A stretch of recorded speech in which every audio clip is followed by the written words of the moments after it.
Bonjour, ici la Fondation Filles des Bois. Je me présente Jessica Fréchette et ma collègue ici. Carrie Laprise. On va vous parler des chiens, bien sûr. On va vous parler des chiens. C'est quoi des chiens? OK? Il y a l'abandon, il y a les interventions en comportement animal qui est intéressant. On va essayer de mettre de la lumière sur peut-être plusieurs questions qu'on peut y retrouver en ce moment. En fait, on voulait vous parler aujourd'hui, en gros, à propos de l'abandon. On voulait vous parler de l'abandon des chiens qui se fait surtout pendant les vacances, qui arrivent très bientôt. On voulait vous parler surtout de comment adopter un chien. Premièrement, est-ce qu'un chien, c'est pour vous? Parce qu'il y a des gens qui vont aller chercher un chien puis ils vont se dire ah, finalement, c'était pas ce que je voulais. Fait qu'avant de vous dire est-ce que je veux un chien, il faut vous penser à plusieurs affaires. Faut vous penser à le temps que vous avez à la maison avec le chien, à la grosseur de maison que vous avez si vous restez dans un appartement.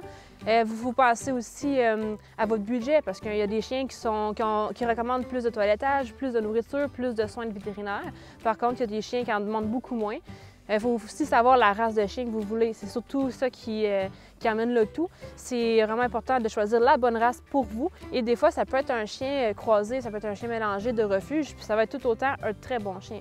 Par contre, le problème, c'est que les gens ils veulent souvent des chiots, puis c'est lorsqu'ils vont chercher des petits chiots qu'ils se rendent compte que c'est beaucoup de travail. Il faut quand même l'habituer à ne pas faire ses besoins à la maison, à ne pas manger sur la table. Il y a Butch, ça suffit. Il y a beaucoup d'affaires à travailler sur le chien, ainsi que son comportement, parce que parfois, il y a des chiens, autant qu'on peut chercher un refuge, ou des chiens qu'on se fait donner, qui arrivent avec des comportements vraiment durs à saisir, puis durs à travailler avec. Fait qu'il faut vraiment avoir soit une expérience ou savoir la race qu'on veut et à quel âge qu'on veut. Comme ça, Puis, excuse-moi, mais c'est parce qu'il faut aussi penser que quand on choisit une race, oui, peut-être que je tripe sur le berger australien, mais il n'est peut-être pas fait pour moi. Peut-être que ma race, c'est le berger allemand, mais il n'est peut-être pas fait pour moi. Il faut aussi penser qu'il y a des villes ou des municipalités dans lesquelles on peut y habiter que des chiens qui nous sont refusés. OK? Ou il faut aussi regarder envers nos primes d'assurance, parce que des assurances qui ne veulent pas assurer leur maison, c'est un tel type de chien dans la maison. Fait que c'est toutes des choses qu'il faut tenir en considération.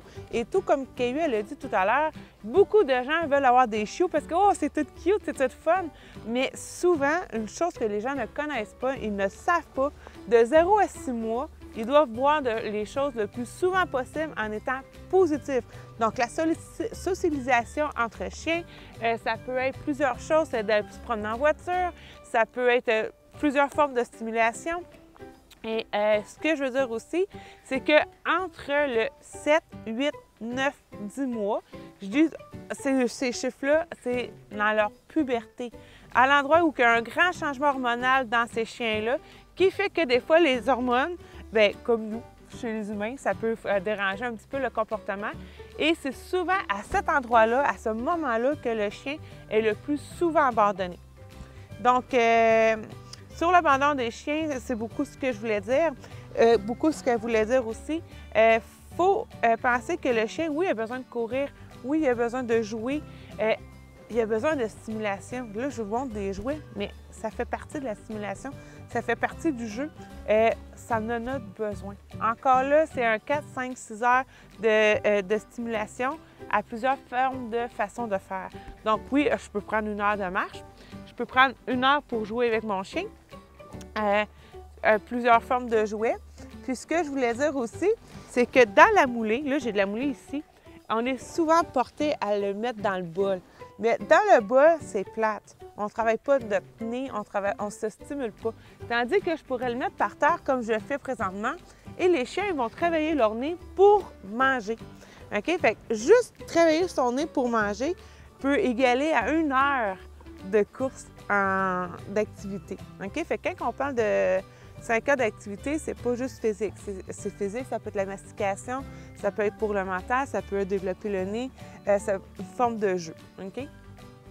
Aussi, on pourrait vous parler des soins de base des animaux. Souvent, les gens ils vont chercher des animaux, puis ils vont se dire, bon, c'est facile, ça s'occupe, ça se lave lui-même, tu sais, ça prend, une fois que ça va aux toilettes, c'est correct, ça va faire ses besoins dehors. Mais il faut toujours vérifier notre chien. Il faut faire à tous les jours vérifier notre chien, la peau, le poil. Il faut vérifier aussi les dents. Souvent, les gens ils négligent beaucoup les dents, puis ils deviennent les dents vraiment jaunes.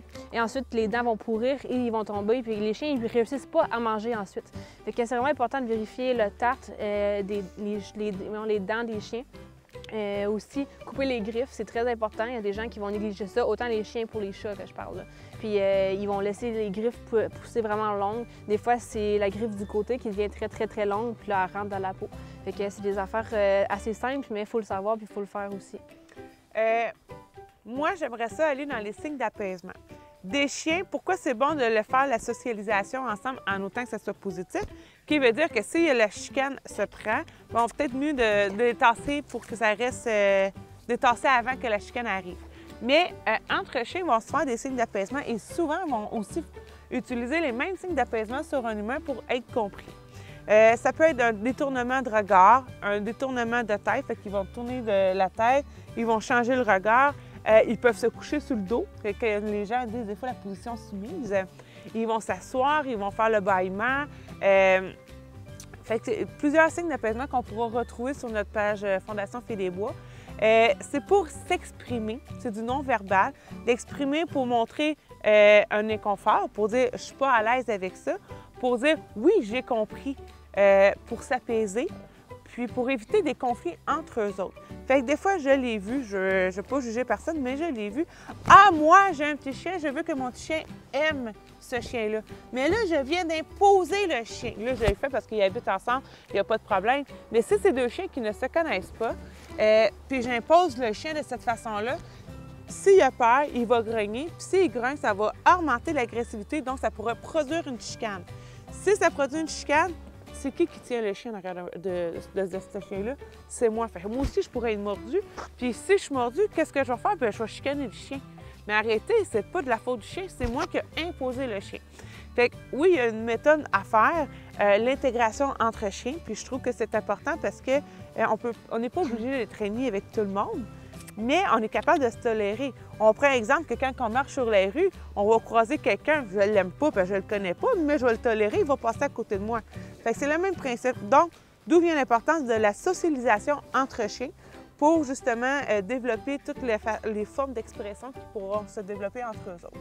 Donc, si vous avez d'autres questions, des conseils ou vous voulez en savoir plus sur la Fondation autant que sur les animaux, vous pouvez nous suivre sur la page Facebook Fondation Fée des Bois. Puis vous allez pouvoir nous écrire sur notre page. Ça va nous faire plaisir.